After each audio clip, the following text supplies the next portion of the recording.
आध्यात्मिक संस्कार।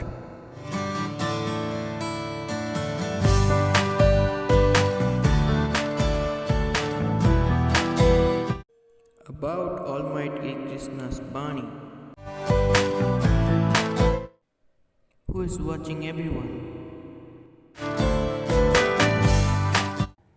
आध्यात्मिक संस्कार, आध्यात्म के ओर कदम। गीता ज्ञान श्रीमद् भगवद गीता के 12वें अध्याय का महात्म्य। श्री महादेव जी कहते हैं, पार्वती, दक्षिण दिशा में कोल्हापुर नाम का एक नगर है जो सब प्रकार के सुखों का आधार, सिद्ध महात्माओं का निवास स्थान तथा सिद्धि प्राप्ति का क्षेत्र है। वह पराशक्ति भगवती लक्ष्मी का प्रधान पीठ है। संपूर्ण देवता उसका सेवन करते हैं। वह पुराण प्रसिद्ध तीर्थ, भोग एवं मोक्ष प्रदान करने वाला है। वहाँ करोड़ों तीर्थ और शिवलिंग है। रुद्र गया भी वही है। वह विशाल नगर लोगों में बहुत विख्यात है। एक दिन कोई युवक पुरुष उस नगर में आया। वह कहीं का राजकुमार था। उसके शरीर का रंग गोरा, नेत्र सुंदर, ग्रीवा शंख के समान, कंधे मोटे, छाती चौड़ी तथा भुजाएं बड़ी बड़ी थी। नगर में प्रवेश करके सब और महलों की शोभा निहारता हुआ वह देवेश्वरी महालक्ष्मी के दर्शनार्थ उत्कंठित हो मणिकंठ तीर्थ में गया और वहाँ स्नान करके उसने पितरों का तर्पण किया। फिर महामाया महालक्ष्मी जी को प्रणाम करके भक्तिपूर्वक स्तवन करना आरंभ किया। राजकुमार बोला, जिसके हृदय में असीम दया भरी हुई है, जो समस्त कामनाओं को देती तथा अपने कटाक्ष मात्र से सारे जगत की सृष्टि, पालन और संहार करती है, उस जगन्माता महालक्ष्मी के जय हो। जिस शक्ति के सहारे उसी के आदेश के अनुसार परमेष्टि ब्रह्मा सृष्टि करते हैं, भगवान अखुद जगत को पालन करते हैं तथा भगवान रुद्र अखिल विश्व का संहार करते हैं। उस सृष्टि, पालन और संहार की शक्ति से संपन्न भगवती पराशक्ति का मैं भजन करता हूँ। कमले, जो कि जन तुम्हारे चरण कमलों का चिंतन करते हैं। कमलालय, तुम अपनी स्वाभाविक सत्ता से ही हमारे समस्त इंद्रिय गोचर विषयों को जानती हो। तुम ही कल्पनाओं के समूह को तथा उसका संकल्प करने वाले मन को उत्पन्न करते हो। इच्छा शक्ति, ज्ञान शक्ति और क्रिया शक्ति, ये सब तुम्हारे ही रूप है। तुम परासंबित रूपिणी हो। तुम्हारा स्वरूप निष्कल, निर्मल, नित्य, निराकार, निरंजन, अंतरहित, आतंक शून्य, आलंबहीन तथा निरामय है। देवी, तुम्हारी महिमा का वर्णन करने में कौन समर्थ हो सकता है, जो 60 चक्रों का भेदन करके अंतःकरण के 12 स्थानों में विहार करती है।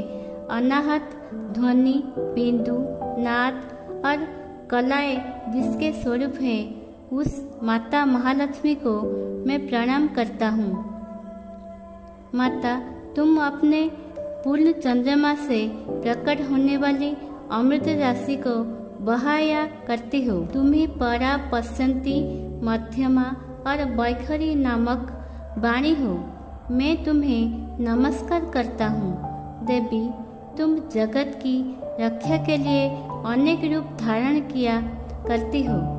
अंबिके, तुम ही ब्राह्मी, वैष्णवी तथा माहेश्वरी शक्ति हो। वाराही महालक्ष्मी, नरसिंही, ऐन्द्री, कौमारी, चंडिका, जगत को पवित्र करने वाली लक्ष्मी, जगन्माता, सावित्री, चंद्रकला तथा रोहिणी भी हो।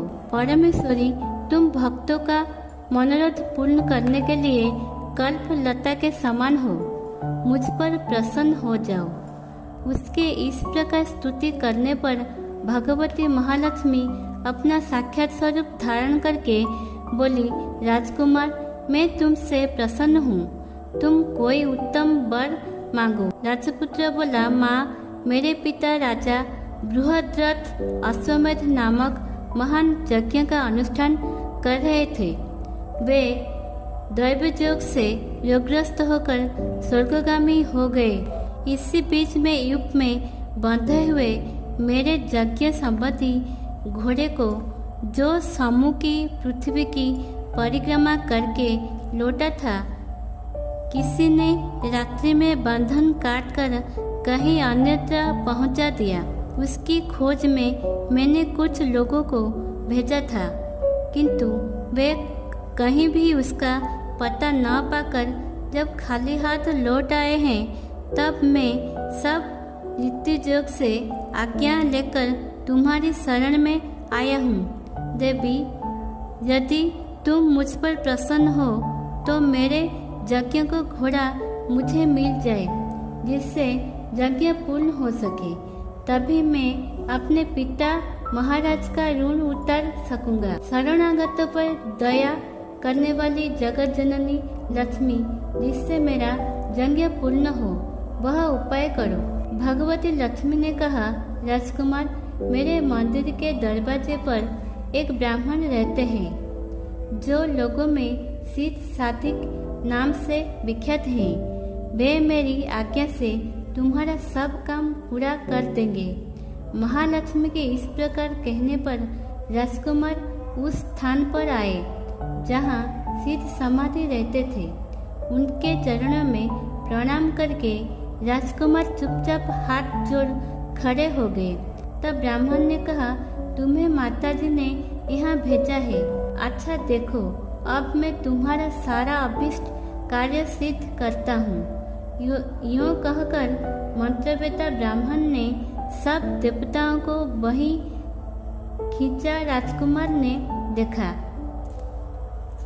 उस समय सब देवता हाथ जोड़े थर थर कांपते हुए वहां उपस्थित हो गए। तब उन श्रेष्ठ ब्राह्मण ने समस्त देवताओं से कहा, देवगण, इस राजकुमार की अश्व जो यज्ञ के लिए निश्चित हो चुका था, रात में देवराज इंद्र ने चुरा कर अन्यत्र पहुंचा दिया है। उसे शीघ्र ले आओ। तब देवताओं ने मुनि के कहने से यज्ञ का घोड़ा लाकर दे दिया। इसके बाद उन्होंने उन्हें जाने की आज्ञा दी। देवताओं को आकर्षण देखकर तथा खोए हुए अश्व को पाकर राजकुमार ने मुनि के चरणों में प्रणाम करके कहा, महर्षि, आपके यह सामर्थ्य आश्चर्यजनक है। आप ही ऐसा कार्य कर सकते हैं, दूसरा कोई नहीं। ब्राह्मण, मेरी प्रार्थना सुनिए। मेरे पिता राजा बृहद्रथ अश्वमेध यज्ञ का अनुष्ठान आरंभ करके दैव योग से मृत्यु को प्राप्त हो गए हैं। अभी तक उनका शरीर तपाए हुए तेल में सुखाकर मैंने रख छोड़ा है। साधु श्रेष्ठ, आप उन्हें पुनः जीवित कर दीजिए। यह सुनकर महामुनि ब्राह्मण ने किंचित मुस्कुराकर कहा, चलो, जहाँ यज्ञ मंडप में तुम्हारे पिता मौजूद हैं, चले।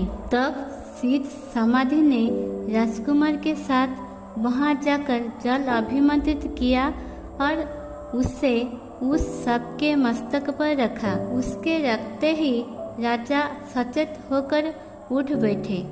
फिर उन्होंने ब्राह्मण को देखकर पूछा, धर्मस्वरूप, आप कौन हैं? तब राजकुमार ने महाराज से पहले का सारा हाल कहा सुनाया। राजा ने अपने को पुनः जीवन दान देने वाले ब्राह्मण को नमस्कार करके पूछा, ब्राह्मण, किस पुण्य से आपको यह अलौकिक शक्ति प्राप्त हुई है? उनके यों कहने पर ब्राह्मण ने मधुर वाणी में कहा, राजन, मैं प्रतिदिन आलस्य रहित होकर गीता के 12वें अध्याय का जप करता हूँ। उसी से मुझे यह शक्ति मिली है जिससे तुम्हें जीवन प्राप्त हुआ है। यह सुनकर ब्राह्मण सहित राजा ने उन ब्रह्मर्षि से गीता के 12वें अध्याय का अध्ययन किया। उसके महात्म्य से उन सबकी सद्गति हो गई। दूसरे दूसरे द्वीप भी उसके पाठ से परम मुख्य को प्राप्त हो चुके हैं। ऐसे ही नए वीडियो जानने के लिए हमारे साथ जुड़े रहने के लिए सब्सक्राइब कीजिए हमारे चैनल आध्यात्मिक संस्कार को। और अगर वीडियो बहुत अच्छा लगा है तो लाइक कीजिए हमारे चैनल को।